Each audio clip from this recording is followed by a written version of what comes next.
They didn't ask for rescue, they didn't even ask for help. But when he knelt and took that box from their hands, he knew. This wasn't a moment of charity. It was the beginning of a vow. He gave them soup, a roof, a name to whisper, in the dark. But they gave him something else entirely, the chance to believe in family again. They wrote their names in chalk. He added his underneath. Just one word, a man learning to belong again. One night everything they built turned to ash, but some promises survive even the flames. They didn't rebuild a house, they rebuilt a life. One meal, one bed, one name at a time. If stories like this remind you that healing begins with choosing to stay and subscribe and come with us into the heart of what family can become.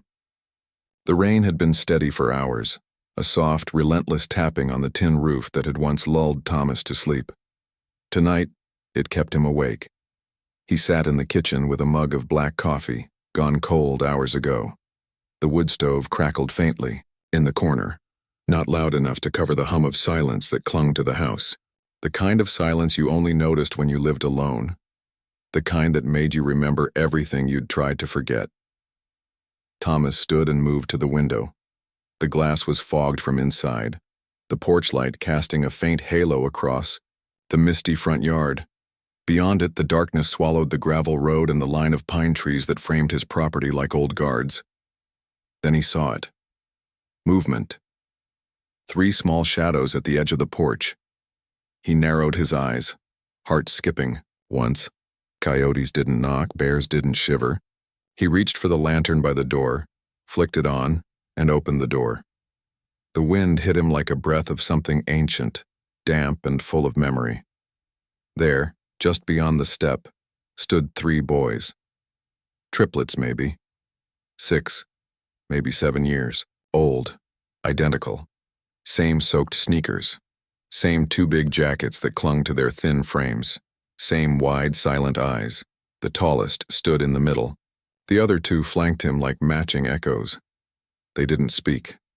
Didn't cry. They just looked at him. Thomas swallowed hard. "Where's your—" He stopped. A crumpled piece of paper was taped to the middle boy's chest. The ink had run in the rain, but he could still make out the words, "Please help them. Please help. I can't keep them safe anymore." He felt the paper tremble in the boy's chest as he breathed. For a long moment, Thomas stood in the doorway, hand still on the frame.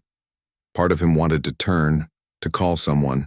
Sheriff Lane, maybe, or Child Services. Someone better suited than a man who couldn't even keep his own son safe. But they were soaked, their lips tinged blue. One of them had started to cough, a soft, chesty thing that reminded Thomas of the winter his boy had caught pneumonia. He stepped back and opened the door wider. They didn't move. "It's warm in here," he said, voice low. "You can leave again if you need to. I can't leave you out here." Still, the boys didn't speak, but they stepped forward, slowly, together, crossing the threshold like wild deer testing a new clearing. The warmth hit them at once. The youngest of the 3 shuddered visibly, rubbing his arms. Thomas grabbed an old quilt off the coat hook and handed it to them. They wrapped it around all 3 of their small bodies like a shared shield. He didn't ask questions. Not yet. Instead, he turned toward the kitchen. "Soup's on the stove," he muttered. "Hope you're not picky." He ladled 3 bowls of potato soup into mismatched ceramic dishes and set them on the table, the same table that had been set for one for 5 long years. He hesitated, then pulled out 3 chairs and set them around the old wooden surface. The boys sat without speaking. No shoes removed, no noise made. Just the careful clink of spoons and bowls. Thomas watched them from the kitchen counter, arms crossed tight over his chest. He could feel the silence pressing against his ribs again, only this time it was different. This time it wasn't empty. After a few minutes, he walked over and sat down at the far end of the table. Not close, but not separate either. He glanced at them again. Still no words, no names, just careful, muted eating. He looked at the empty chair across from him, the one that used to belong to his son, and for the first time in years, he didn't look away. "Do you have names?" he asked, trying gently.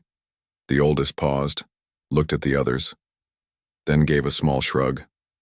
"Not important," he said, voice barely above a whisper. Thomas nodded. He didn't press. One of the boys, the smallest, had finished his soup. He licked the spoon quietly, then looked up at Thomas. "Thank you," he said. Thomas blinked. He wasn't sure what hit him harder, the words, or the way the boy said them like no one had ever said them to him before. He stood, busied himself with the dishes, heart heavy in his chest like a stone in a shallow stream. He didn't know who they were, didn't know where they came from, or who had walked away from them. But as he watched them huddle on the couch later, still sharing the same quilt, heads resting against each other, he realized something. He didn't need to know. Not yet. Some stories don't need to start with answers. Sometimes it's enough to open the door. Thomas woke before the sun. He wasn't sure what stirred him, a dream maybe, or the strange quiet of a house that hadn't been empty the night before. For years now he'd woken to stillness. No footsteps, no cereal bowls clinking, no cartoons murmuring in the next room. This morning was different. He sat up slowly, knees, protesting the cold that had crept in overnight. The couch creaked under his weight as he stood. His hand brushed the wall as he stepped down the hallway and paused at the edge of the living room. The quilt was still draped across the three boys. They'd fallen asleep curled into each other like puppies, breaths shallow and even, faces streaked, faintly with dried rainwater and soot from the fireplace.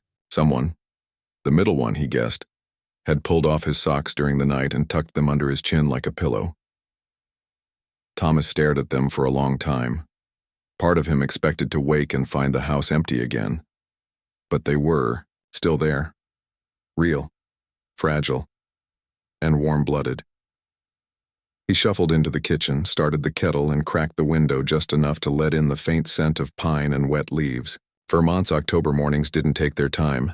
As the stove ticked and clicked to life, Thomas stood by the sink, staring at the table. He'd only ever needed one chair. Even after Claire and Jonah were gone, he'd left the other two out, for a while, out of habit, out of denial. But eventually he'd push them into the shed. Let the dust take them. Let time make silence more permanent. Now the table looked off balance. 3 steaming bowls of soup had sat there last night, each one carefully spooned by small, quiet hands. But the chairs hadn't matched the number. It didn't seem right anymore. He stepped outside to the tool shed, the cold biting through his flannel.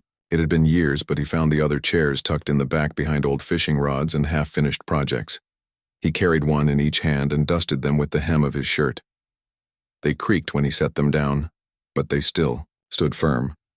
When he looked up, the smallest of the boys, the one who'd thanked him, was standing in the doorway barefoot watching him. "You hungry?" Thomas asked. The boy nodded. "I'll make pancakes," Thomas muttered. "Can't promise they're good." The boy offered a tiny shrug like he was used to taking what he could get. Thomas turned to the stove, cracked eggs into a bowl. As the batter sizzled, the smell filled the kitchen, drawing the other 2 boys in one by one. Same wide eyes, same hesitant steps. They sat without being asked, hands folded in their laps. He plated 3 pancakes, one by one, and set them on the table. Then he turned, looked at the empty 4th plate, and hesitated. He'd planned to eat later. He always did, alone, at the counter, not part of anything. But now, he pulled out the 4th chair and sat down. They didn't talk while they ate, but there was something gentle in the silence, like the kind that existed between people who didn't want to scare away the good thing that had just begun. After breakfast, the boys wandered the living room, touching things with careful fingers. A wooden horse carved from cherry wood, a faded photograph of a dog that had died before they were born. They didn't ask questions, just looked, then looked at Thomas, then looked away. Finally, he crouched down, knees cracking louder than he liked. "Names," he said softly. "Do you have them?" The one with the darker scar across his eyebrow looked at him, then glanced at the others. "We call each other 1, 2, and 3, he said. "Keeps it simple." Thomas blinked. "Your names," he repeated. "Real ones." The boy was quiet for a long time. Then finally, "I'm Noah." He tapped the next boy's shoulder. "That's Eli." He touched the youngest on the head, the one who had thanked Thomas last night. "Caleb." Thomas let the name settle in his chest like stones dropped into deep water. He hadn't said 3 names aloud in the same breath in years, not since Claire and Jonah. "Well," he said quietly, standing. "It's good to meet you, Noah, Eli, and Caleb." The boys didn't smile, but they didn't run either. Later that morning, Thomas called the sheriff's office. Sheriff Lane was a kind man, slow-spoken, gentle in the way small-town lawmen sometimes were after losing too many good folks to bad years. He promised to come by in the afternoon. "No rush," Thomas had said. "They're safe for now." "Do you want me to notify Child Services?" Lane asked. Thomas looked toward the living room where all 3 boys were sitting on the same couch cushion, heads close together, flipping through an old picture book Jonah had once loved. "Maybe not yet," Thomas murmured. "Let me just keep 'em warm for a while." After the call, he stood at the doorway, arms folded. 3 boys, 3 names, but still, 1 man. 1 heart that hadn't dared love again in a very long time. He looked back at the table. 3 plates sat in the sink, and for the first time in half a decade, the 4th was no longer clean. The 3rd night, Thomas couldn't sleep. The house was quiet, save for the low hum of the wood stove and the soft rustle of blankets in the next room. He sat in the hallway, his back against the wall, knees bent, staring at the partially open door across from him. The boys were inside, all 3 curled together on the twin mattress that had sat untouched for years. The quilt they shared was old, but warm, the same one Claire had stitched back when Jonah was small. A patchwork of greens and browns and a square of faded flannel cut from Thomas's old shirt, stitched in the corner like a quiet joke. He hadn't looked at that blanket in a long time. The room had once belonged to his son. It was plain now, stripped bare after the accident. He'd taken down the posters, packed up the books, stored the toys in boxes he never opened. But he hadn't touched the bed. Not really. Couldn't bring himself to. He'd left it in place like a shrine, a memory he walked past but never into. Until yesterday. Until Caleb had quietly pointed at the closed door and asked, "Can we sleep in there? It smells like pine." Thomas hadn't answered. Just nodded and turned the knob. The door creaked open on rusty hinges. The room was just as he'd left it, empty but not unlived. Dust shimmered in the amber light. The wood floor still bore the dent from where Jonah had dropped a toolbox the day he tried to fix his toy train. None of the boys said anything. They just walked in like they'd been here before in some dream they hadn't known they'd had. Noah sat on the bed first. Eli pulled the blanket down. Caleb stood by the window, tracing the condensation on the glass with his fingertip. Thomas had stood in the doorway like a man watching his past return in the shape of something else. He hadn't stepped inside. Not yet.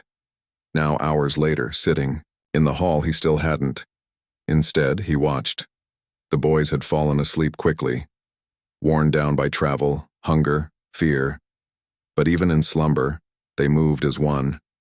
When Noah turned, Eli turned. When Caleb reached out, 2 hands instinctively held his, like they didn't know how to sleep apart. Thomas's chest ached. He ran a hand through his hair, exhaled, and stood slowly. His knees cracked, his back stiffened. He turned to go back to the couch. Then he saw it. There, on the pale blue wall, beside the bed, just above the baseboard, were 3 faint lines drawn in pink chalk. Next to each line, a name had been written in crooked letters. Noah Helikalib. Thomas stared at them for a long time. The names weren't permanent. They would wash away with one rainstorm through the open window, or disappear beneath a careless hand. But for now they glowed with fragile truth. 3 names where there had once been only one. He stepped into the room. For the first time in years, the wood floor creaked softly beneath his weight. The air smelled of cedar, rain, and something else, something familiar. Childhood, breath, life. He crouched beside the wall and gently traced each name with the edge of his thumb. The chalk smeared slightly beneath his skin. He should erase it, he thought. He should set boundaries. He should remember that nothing stays. But instead, he reached for the little wooden box on the shelf, the one that had held Jonah's crayons. And from it he pulled out a piece of yellow chalk, and under their 3 names, he wrote a 4th, small, uneven, quiet. Thomas stayed there for a while, crouched beside the bed as the fire in the other room hissed softly and the wind outside whispered through the trees. When he finally stood, his knees stiff, the boys were still asleep. Caleb had rolled closer to the wall, his small fingers brushing the chalk marks in his sleep. Thomas stepped back into the hallway, closed the door halfway, and leaned his forehead against the frame. The last time this door had closed, it had been a goodbye. Tonight it felt like the soft beginning of something else. It happened just before dawn. Thomas had drifted off in the armchair near the stove, wrapped in a flannel blanket that smelled faintly of pine and smoke, the kind of sleep that wasn't deep, just far enough to keep the thoughts at bay. He was startled awake by a noise, soft, tentative, a voice. He sat up, blinking, the firelight a gentle flicker across the floorboards. Someone was crying, not loud, not panicked, just the sound of a child trying hard not to make noise. Thomas pushed himself up and followed the sound. The boys' room door was slightly ajar. He stepped closer, slow and careful, like the floor might splinter beneath him. Inside, the glow of the nightlight threw long shadows across the 3 small shapes tangled in blankets. Caleb was sitting upright. His back was to the door, shoulders hunched, hands clenched in his lap. He rocked slightly, whispering something Thomas couldn't quite hear. "Caleb?" Thomas asked softly. The boy startled, wiping his face with the sleeve of his shirt. He turned, blinking fast, trying to hide the tears still clinging to his cheeks. "Sorry," he whispered. "I didn't mean to wake you." Thomas knelt by the bed, his joints groaning in protest. "You didn't, I was just checking the fire." The boy nodded but didn't speak again. "You want to talk about it?" Thomas asked. Caleb shook his head, but not with anger, more like he was afraid that if he opened his mouth, the sadness would pour out too fast to catch. Thomas didn't push. He sat beside him in the dark room, listening to the creak of the old house, to the slow rise and fall of Eli and Noah's breathing. The silence wasn't awkward. It was heavy, yes, but it held them both gently. Finally, Caleb spoke. "Just one sentence. I had a name before Mom left." Thomas turned, meeting his eyes. "I still have it," Caleb added, his voice like a thread, "but I don't know if I'm allowed to use it anymore." Thomas didn't know what to say to that. Not at first. He looked toward the wall, the chalk lines still faintly visible in the dark. Noah, Eli, Caleb, and below them, his own name. He'd almost forgotten he'd written it there. "You don't need permission to be who you are," Thomas said quietly. Caleb looked at him then, eyes wet, but steadier. "Did you have a son?" Thomas hesitated, then nodded. His name was Jonah. Caleb was quiet for a moment, then, "Did he leave too?" The question hit like a blade, not cruel, just true. "No," Thomas said. "He didn't leave. He was taken." Caleb leaned his head against Thomas's arm, small and warm and trembling slightly. "I'm scared if I love someone again, they'll go too." Thomas swallowed. surprised by how tightly his own throat constricted. "I know that feeling," he said, "but I think sometimes the loving is what stays, even after everything else goes." They sat like that until Caleb's breathing evened out, soft and rhythmic. When Thomas eased him back under the blanket, the boy didn't stir. Thomas stood, slowly, his back aching. He stared at the wall again, at the names. At the way the chalk had started to fade, smudged by curious fingers and the brushing of small feet, faint outlines of identity. He walked to the kitchen and returned with a small tin box, Jonah's old school supplies. Inside were sharpened colored pencils, a half-used glue stick, and a pack of new chalk. He selected blue, the same shade Claire had used to write Jonah's name on his toy chest years ago. Back in the room, he crouched once more and retraced each boy's name, Noah, Eli, Caleb, in firm, clean lines, no longer faint, no longer temporary. He paused at his own name, the smallest word on the wall, and almost wiped it away, but something inside him stopped his hand. Instead, he underlined it, a quiet affirmation. In the kitchen the next morning, the boys found toast and eggs already on the table. Thomas moved slower than usual, stiff from the night, but there was a new steadiness in his step. Noah looked at him cautiously. "Are we staying?" Thomas didn't answer right away. He set a mug of warm milk in front of Caleb, ruffled Eli's sleep-tousled hair, and finally said, "I made the room for Jonah. But maybe it was always meant for more." 3 sets of eyes watched him. He couldn't tell if they understood. Maybe they didn't need to. Not yet. He sat down and picked up a fork. For the first time since his family died, Thomas ate breakfast at a table that felt full. And somehow, that broke him open in the gentlest way possible. The days stretched softer after that, the kind of softness Thomas wasn't used to. Not loud or sudden, just a slow gentling, like snow melting on the edges of a roof you thought had long frozen shut. He woke earlier now, not because he had to, but because the house sounded different in the mornings, fuller. The laughter hadn't arrived yet, not completely, but there was movement. Footsteps, scraping chairs. The hum of 3 small lives learning to make room for themselves. He'd begun leaving the door to Jonah's room open. Noah, Eli, and Caleb never asked questions. They moved through the house with quiet caution, as if unsure how long they were allowed to stay. But Thomas had started noticing things. Tiny fingerprints on the back window, one of his flannels tied around a teddy bear that hadn't been touched in years, a paper snowflake taped to the fridge with Jonah's old magnets. Life creeping back in through places grief had sealed. One Thursday morning after cleaning up breakfast, Thomas stood at the kitchen counter, staring at the table. The same table he'd built with Jonah during a summer where everything had still felt possible. It was small, worn, scarred from years of toy trucks and coffee mugs and tears that hadn't been wiped away fast enough. It had 3 chairs. He grabbed his coat. Behind the shed, under a tarp thick with dust, he found the old walnut planks. Claire had once picked out for a bookshelf they never got around to finishing. He pulled them into the sun, ran his hands across the grain, and exhaled. The boys watched from the porch, not speaking, just curious. "Is it broken?" Caleb asked, pointing at the table. "No," Thomas said.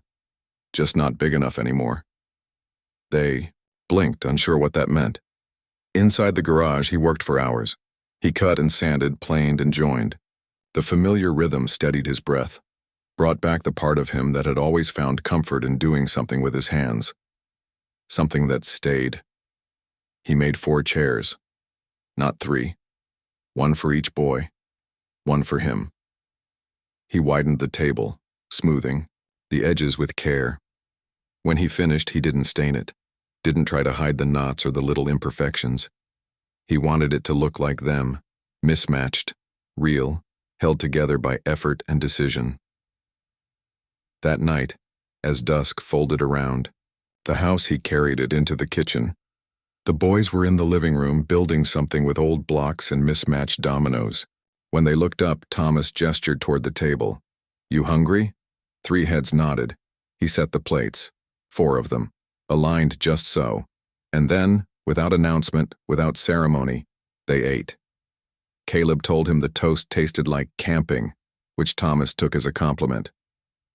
Eli asked what time the moon came up. Noah didn't say much, but his eyes stayed fixed on the new chair that now bore his name, carved small on the underside of the seat. Later that week, they added names to the backs of the chairs in chalk, just like the wall: Noah, Eli, Caleb, Thomas, simple, honest. Nothing spoken aloud, but everything understood. On Saturday, the doorbell rang. It rarely did. Sheriff Lane stood on the porch, one hand on his belt, the other holding a small paper bag from the bakery down the road. "Just checking in," he said, eyes scanning the yard, the front step, the shoes scattered neatly by the door. "Didn't expect to see you still hosting."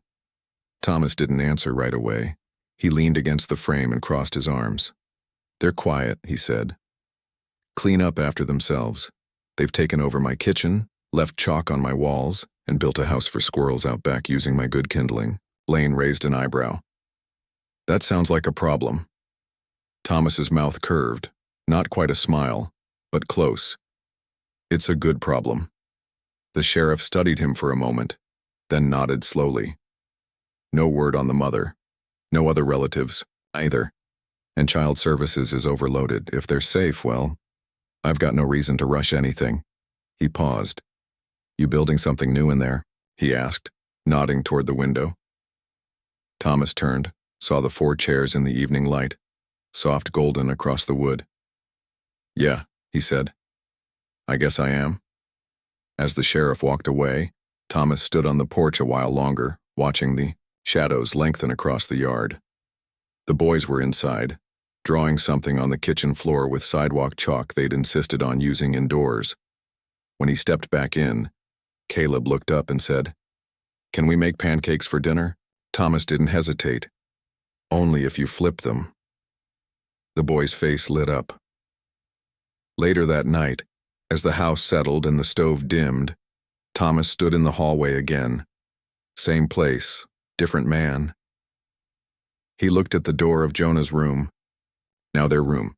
He didn't knock. He opened it, stepped inside, and stood beside the beds. 3 of them now. Not cribs, not cots. 3 small beds. Handmade, unfinished, still smelling of fresh wood and something tender. He watched the boys sleep, their chests rising and falling like soft reminders that time, though cruel, could also be generous. He walked to the window, opened it an inch, let the night air in. Then he whispered, almost too softly to hear, "Thank you for coming back to life with me." The wind had a bite to it again. Autumn in Vermont didn't linger long in its gentleness. One morning you woke to gold-filtered light through the pines, and by nightfall, the shadows sharpened and the air turned metallic. Thomas noticed it first not in the trees or sky, but in the way Caleb clung to his sleeve after breakfast. He didn't say anything. He didn't need to. There was something off in the stillness. That afternoon, as he split kindling behind the shed, Thomas saw it. A man at the edge of the tree line, just far enough to pretend he was passing through, just close enough for it to be a message. He was tall, slouched posture, hands in pockets. He didn't wave, just looked at the house, then turned and disappeared between the pines. Thomas dropped the axe. By the time he got to the clearing, there was nothing there but a cigarette butt still smoking, and a footprint too fresh for the wind to hide. That night, he didn't sleep. He sat on the porch until well after midnight, a mug of coffee growing cold in his hand, the shotgun resting against the railing beside him. He hadn't held it since Claire died. Never thought he'd need to again.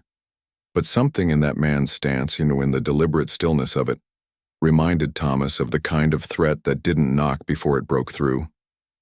In the morning, he called Sheriff Lane. "Describe him," the sheriff said. Thomas tried. Greasy hair, narrow shoulders, eyes like stone. Lane sighed. "That matches a name I hoped I'd never hear again." Thomas felt his stomach tighten. Earl Maddox, Lane said. Stepfather, technically. He's got a rap sheet for intimidation, a history of squatting, and no official custody of those boys. But he's the kind who makes threats sound like gospel. He's looking for them, Thomas said, or trying to scare you into sending them back. Lane paused, his voice lowering. Thomas, if you want us to move them somewhere else? No, the word came out too fast, too firm. They stay here. Lane didn't argue. We'll patrol near the tree line. Lock your doors. Thomas hung up, then turned to find all three boys sitting at the top of the stairs, barefoot, quiet, listening. I'm sorry, Thomas said. I should have told you sooner. Noah looked at him, calm but unreadable. It was him, wasn't it? Thomas nodded. Caleb moved to the banister. He always said if we ever ran, he'd find us. Thomas's voice cracked. He's not getting near you. Not while I'm standing. Eli spoke for the first time in a while. But what if you stop standing? The house went quiet. That night, Thomas moved a mattress into the hallway. He slept there in between the boys and the front door. He left the porch light on. Slept with one ear open, one hand on the baseball bat tucked beneath the quilt. The next morning, footprints circled the chicken coop, small, inconsistent, pacing, like someone trying to decide whether to knock or break the lock. The boys didn't ask questions that day, but they stayed close. No longer scattered through the yard like before.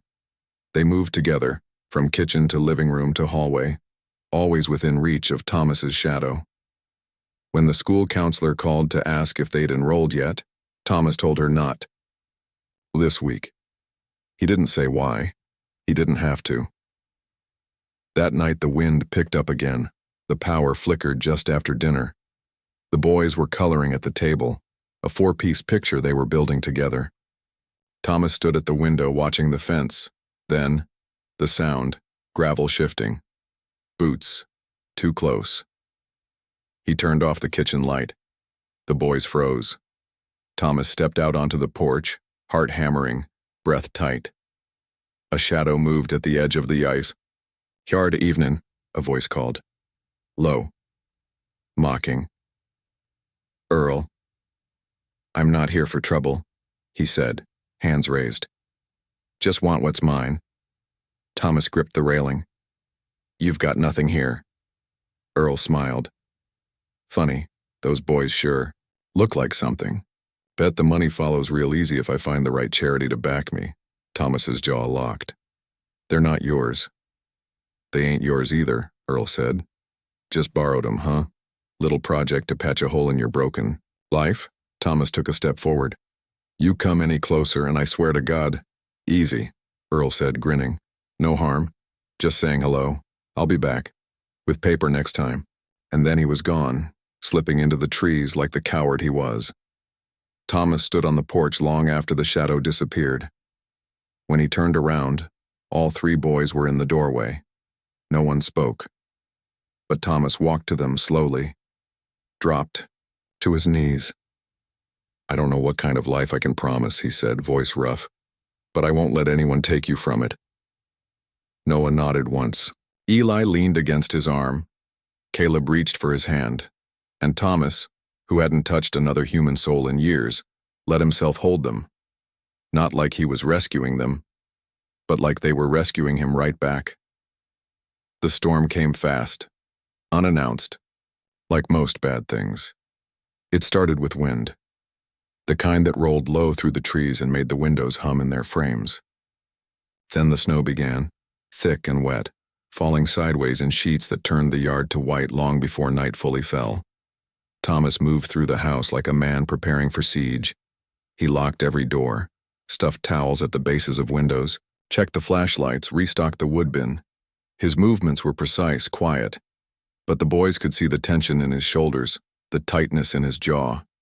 He didn't have to say it aloud. They all knew what was coming. Earl was out there, somewhere, and he wasn't the kind of man who let weather slow him down. By dusk, the world had vanished behind the snow. The trees outside the window were ghosts. The fence was gone. Even the porch light barely held a circle of visibility. The storm had swallowed everything. Thomas made dinner anyway, not because anyone was hungry, no one was, but because routine felt like safety. Pancakes again. Simple, warm, familiar. No one talked much. Caleb sat beside Thomas, one small hand resting on the man's sleeve, anchoring him like he was afraid Thomas might disappear if he let go. Noah kept glancing toward the window. Eli was silent, his mouth pressed into a flat line. The storm howled against the house like something alive. When the first knock came, it was soft, absurdly so, not loud, not aggressive, just present. Thomas rose slowly, his heart already racing. He stepped to the door but didn't open it. He didn't have to. A voice called through the storm. "Smug, sure. I told you I'd be back." The boys froze. Thomas turned and saw Caleb shaking, Eli gripping the edge of the table, and Noah standing as if trying to shield them both. "I'm calling the sheriff," Thomas said, loud enough for Earl to hear. "Reception's down in the storm," came the reply. "Nice thought, though." Thomas moved to the window and saw a figure just beyond the porch, vague and shifting like a shadow trying to become real. Earl spoke again, voice cutting through the snow. "You think you can keep them? Some broken-down widower with a savior complex?" Thomas reached for the bat beside the door, but then he paused, because something inside him, something old and sore and honest, whispered that this wasn't about winning. This was about choosing who he was, once and for all. He opened the Sen door just wide enough. The snow whipped in instantly, cold and brutal. Earl stood at the edge of the porch, coat flapping like a warning flag, eyes sharp and mean. "Get off my property," Thomas said. Earl smiled. "They're not yours." Thomas stepped forward.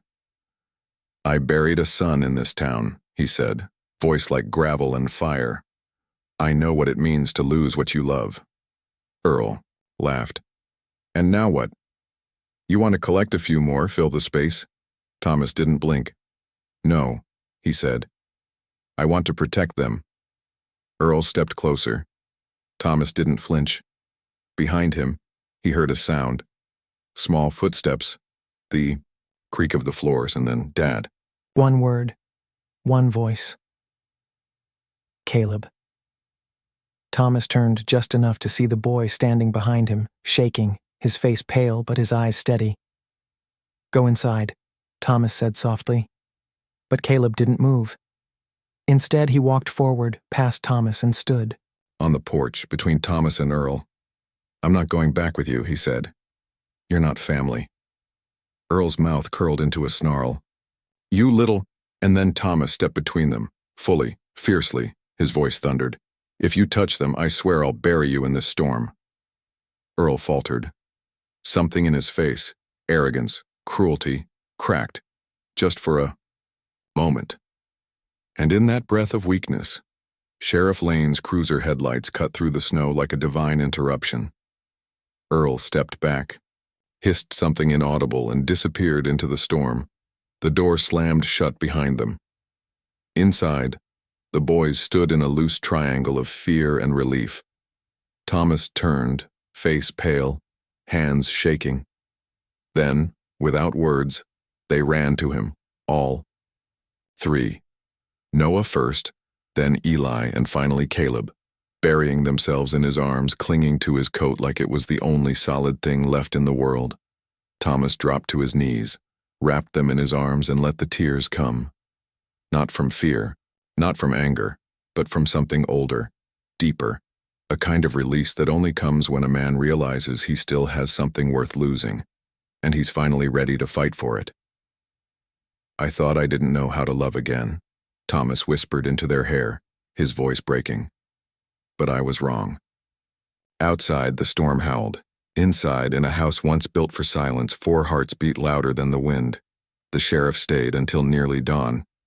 Thomas stood on the porch the entire time, coat zipped tight, boots planted in the snow that had now crusted over in thin glass. He watched the road, the trees, the fence. Earl hadn't returned, but the tracks he'd left behind were still there. Ugly, Erratic. Wrong. The boys were inside, asleep at last. Caleb had curled into Thomas's arm until his breathing steadied. Noah had insisted on staying up just in case until his eyes finally surrendered. Eli had fallen asleep on the rug beside the stove, one hand still clutching Thomas's flannel shirt like a security blanket. Sheriff Lane had only said 2 words when he left. "Call me." By mid-morning, the sun broke through and the snow softened. But Thomas couldn't shake the feeling that something fragile and beautiful had been exposed. Like spring petals blooming too early and left to face the frost alone. He kept them close that day. No school, no errands, just pancakes, and snow forts, stories, and soft music on the old radio. He let the boys pick the records, even the scratchy, upbeat ones that reminded him too much of summers past. The house was warmer than usual, full, too full. That night, Thomas woke to a sound he couldn't place. A snap, like a branch splitting, under weight or a board giving way under tension. At first he thought it came from the yard, then he smelled it. Smoke, not the clean, dry scent of firewood. No. This was different, acrid, hungry. He bolted upright, heart in his throat. The hallway glowed faint orange. "Boys!" he shouted, already running. "Get up! Get your shoes!" They were awake instantly, eyes wide, feet stumbling, the way only children can wake when danger is near but not yet understood. Caleb's voice was shaking. "What's happening?" Thomas grabbed his coat, threw it over their shoulders, pulled them toward the stairs. "We're going outside, stay close, no questions." They obeyed. Outside, the cold hit like a wall, but the heat from behind chased them down the porch steps. Flames licked through the back windows, already crawling along the roofline. The living room was burning. So was the kitchen. By the time they reached the road, the entire front side of the house had bloomed with fire, loud, furious, alive in the worst way. The boys clung to each other. Thomas stood behind them, arm around all 3, his breath visible and ragged. Sirens echoed in the distance. Neighbors appeared, bundled, startled, reaching for phones, for blankets, for comfort they didn't know how to give. Someone offered them a quilt, someone else brought water, but none of it stopped the fire. The house burned for nearly an hour before the firefighters were able to contain it. They saved the outer walls, one corner of the shed, the tree behind the porch, but the inside gone, ash, soot, memory. The boys sat in the back of the sheriff's cruiser, watching through the window, silent. Thomas stood beside the fence. Sheriff Lane joined him, jaw tight. "We found something," he said, handing over a small black object, a melted gas can, half buried beneath snow near the back porch. Thomas didn't speak. He didn't have to. Earlot Lane nodded like he could read the thought. "We'll find him." Thomas just nodded. He wasn't thinking about vengeance, not now, not even anger. Just emptiness. Hours later, after the smoke had stopped rising, after the crowd had thinned, Thomas walked back toward the ruins. The door had collapsed. The roof had caved in, but somehow, impossibly, one thing remained. 3 small beds. Charred, blackened, but still standing. They had been in the far room. The one Jonah had slept in, the one the boys had shared. Their little chalk names were gone. The walls scorched, but the beds had not collapsed. Thomas stepped closer and dropped to his knees. He touched the corner of Caleb's bed, then Noah's, then Eli's. The wood crumbled under his fingers and he didn't care. His hand came away covered in ash. From behind him, a voice. "Is that where we'll sleep tonight, Caleb?" Thomas turned. The boy was standing barefoot in the snow, a blanket around his shoulders, cheeks red from cold. Thomas shook his head. "No, son." His voice cracked on the last word. "We're not sleeping here again, but we'll have a new place, I promise." Caleb nodded like he believed it, not because it made sense, but because Thomas said it. The boys came forward, all 3, and huddled against him. Thomas closed his eyes and let himself break a little. Quietly, with no one watching but the snow and what remained of the trees. Later that night, the four of them sat in the back of the fire station, wrapped in donated coats. Hot chocolate in mismatched mugs. A volunteer handed Thomas a duffel bag. "It's not much," she said, "but it's a start." Thomas opened it. Inside were crayons, 3 small sketchbooks, and 1 hand-carved wooden star, the kind he used to make for Jonah at Christmas. He stared at it for a long time. Then he pulled the boys close. "We'll build again," he whispered. And even though they didn't answer, Thomas could feel it in the way they leaned in, pressed into his side like roots anchoring to something solid, something still standing. The house was gone. That truth settled quietly, the way heavy things do. Not with panic, but with presence. Thomas could feel it in his spine, in the stillness of his hands, in the way the boys pressed into him whenever the wind reminded them of that night. But the ache wasn't the end. Not this time. The morning after the fire, Thomas stood on the edge of the lot where his home had once been. The snow was gray here, laced with soot. Blackened boards jutted out like bones through the earth. Smoke still lingered in the air, not enough to sting, just enough to remember. He'd been standing there nearly an hour when the first truck arrived. It was old, rust-colored with a busted headlight, and behind the wheel was Nate Carlson, the retired carpenter who lived 2 roads over. He stepped out in overalls, thermos in hand. "Brought my hammers," Nate said. Thomas blinked. I haven't asked for anything yet," Nate shrugged. "Didn't wait for you to ask when Claire got sick. Not starting now." And chew. Hour later, Mrs. Alder from the bakery pulled up. She had 3 loaves of cinnamon bread, a tin of cocoa mix, and a stack of blankets folded tight like they'd been waiting for an emergency. "I marked their names in the corners," she said. "Boys need things that feel like they belong to them." By noon, the fire station's back room was filled, not just with supplies, but with people. Sheriff Lane brought forms. The librarian brought boots. The high school shop teacher brought 3 dozen nails and a promise to deliver more. No one asked for proof. No one asked for permission. They just came. The boys watched it unfold from their bench in the corner, wide-eyed, quiet, still carrying soot in the creases of their jackets. But when Mrs. Alder handed them each a roll with butter and honey, something shifted. The boys said thank you, and meant it. That night, Thomas slept in the church rectory, tucked into a borrowed cot with one of the boys curled under each arm. The heat clanked in the old pipes. Snow tapped the windows. But inside there was warmth, not comfort, not yet, but the beginning of it. The next day they returned to the lot. It was still black, still broken, but this time they weren't alone. People came in boots and flannels with shovels and saws, with quiet hands and louder intentions. They cleared debris, hauled timber, drew new lines in the dirt where walls might stand again. Thomas stood back at first, overwhelmed. But when Maisie Douglas, the town's unofficial foreman, handed him a measuring tape and said, "You're the only one who knows where the door used to creak," he nodded and got to work. They didn't try to rebuild the house as it was. That was never the point. This time it would have 4 bedrooms, 3 small ones under the sloped roof and 1 downstairs with thick beams and a wide window that looked east. A kitchen big enough for elbows and laughter. A porch with space for shoes left in a hurry. The first thing Thomas rebuilt was the table, same size, same grain. But this time, the names were carved into the underside before it was even sealed. Noah, Eli, Caleb.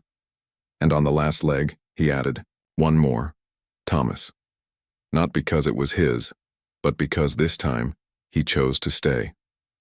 Each night, after the volunteers went home, he and the boys returned to the rectory and marked the days in chalk on the borrowed wall. They didn't count down, they counted forward. On day 21, a package arrived, no return address. But the handwriting was familiar, looping, careful, young. Inside were 3 drawings, folded like letters. One was of a house, sketched, in bold crayon, with smoke rising from a bright red chimney and 4 stick figures on the porch. Another was of a table surrounded by stars. The last was a single word, home. Noah held the drawing in his lap for a long time before whispering, "I think we're getting close." Thomas nodded. "I think so too." By the time the last beam went up, spring had arrived in whispers, buds on trees, patches of green threading through the brown. They planted a tree in the backyard, a sapling, thin and stubborn. Each boy took a turn with the shovel. Thomas steadied the roots with his bare hands. When the last bit of soil was packed, they placed a small painted rock at its base. Eli had written the words in blocky letters, "Promise Tree." That night, Thomas sat on the newly built porch with Caleb asleep on his lap, the other two inside drawing pictures they said they'd never throw away. The stars were out, the windows glowed warm, and Thomas, who had once thought he'd never rebuild anything that mattered, looked at his calloused hands, the tree in the yard, and the boy breathing softly against his chest, and knew somewhere deep and quiet that this time it was real. The house smelled like new wood and cinnamon. The floors creaked differently now, less from age, more from fresh timber settling into place. The windows opened without sticking. The roof no longer whined when the wind pushed in from the north. And in the kitchen, the light caught the grain of the new table like sunlight pouring across old water. The chairs were the same. So were the names carved into their legs: Noah, Eli, Caleb, Thomas. 1 week after they moved in, the boys each chose their own room, even though they still ended up sneaking into each other's beds by morning.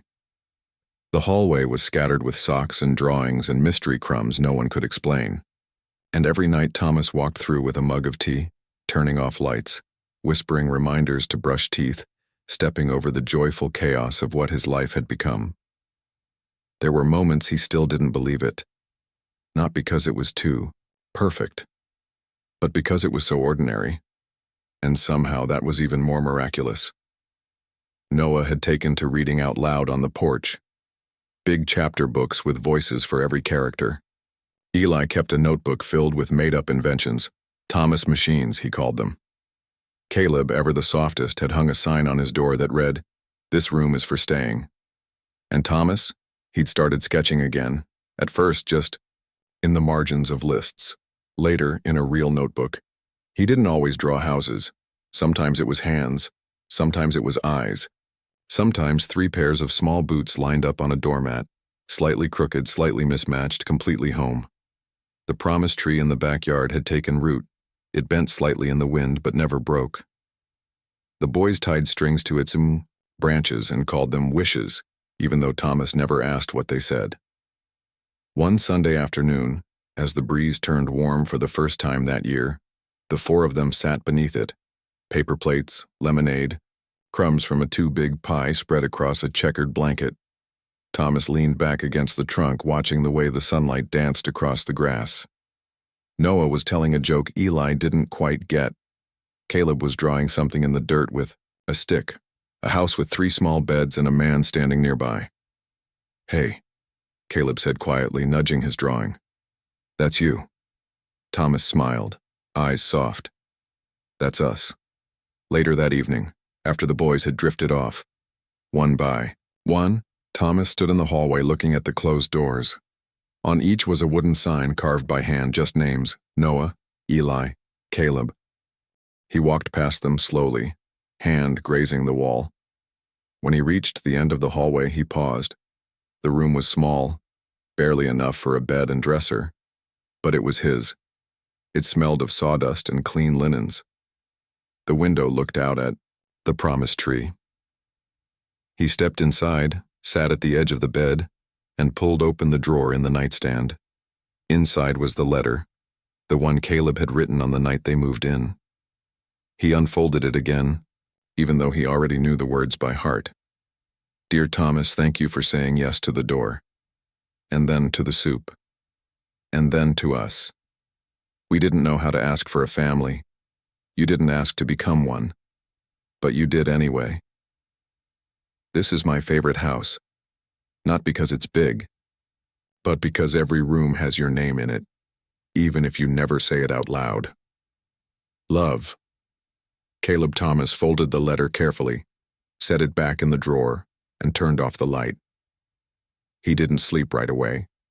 He sat by the window, watching the tree, in the moonlight, thin branches reaching upward like something still trying, still choosing. And then came the sound.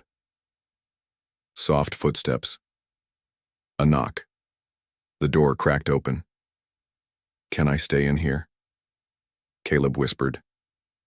Thomas opened his arms. Caleb climbed into the bed, curled against him like he had that first night at the fire station, all warmth and trust and quiet breath. "You okay?" Thomas asked. Caleb nodded. "Just wanted to remember." Thomas kissed the top of his head. "Me too." They stayed like that, together, until sleep took them both. And in the stillness of the house, in the warmth of the night, it no longer mattered how they came together, or what they'd lost to get here. What mattered was this. They'd stayed. They'd chosen each other. They'd built a life not from blood, but from breakfast dishes and bedtime stories and laughter that echoed down new hallways.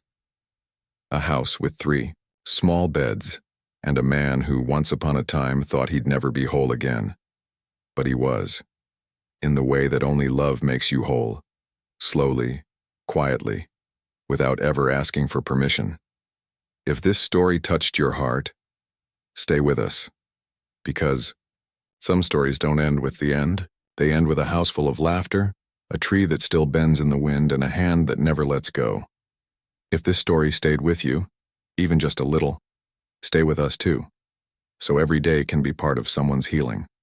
Some homes are chosen, some families are built, not from blood, but from hands held, meals shared, and names spoken gently in the dark. If this story made you feel something real, something warm, then stay with us. Subscribe to the channel, not just for stories, but for moments that remind us, even the quietest hearts can still choose to love again.